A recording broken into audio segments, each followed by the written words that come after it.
Hey folks, we're standing here at the Prairie Ridge Eco Station here in Raleigh, North Carolina.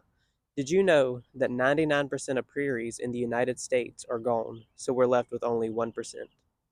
So, as early as the 1600s, most of the Piedmont here in North Carolina was almost 100% prairie, and that was caused from indigenous people doing controlled burns in the region just to help with plant growth, farming, things like that, and also just wildfires from lightning strikes, things like that, and also from keystone species like the bison and the elk.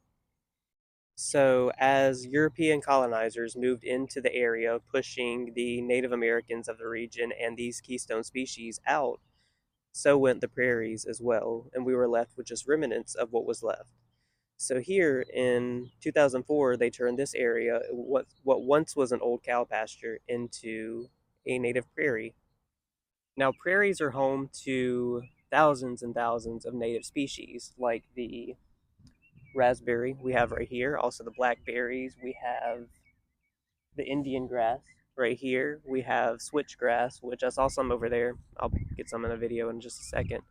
But these plants are all keystone plants for the native wildlife. So hundreds of bird species, pollinator species, rodent, every type of mammal species all depend on these prairies. And if we want to better save these species, we need to plant these native prairies or let them just grow in natural areas instead of trying to cover them up.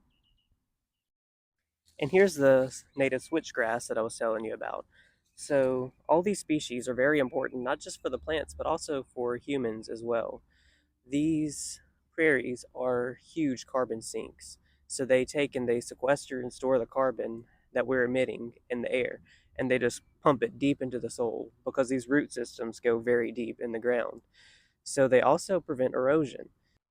So to conclude, we really need to bring that 1% of prairie left in North America and bring it up because they just benefit the native environment and they benefit us as well. So if you can, if you have the land, if you have the resources, try to plant at least a small prairie, native plants of some kind. Hope you'll have a great day and watch out for ticks.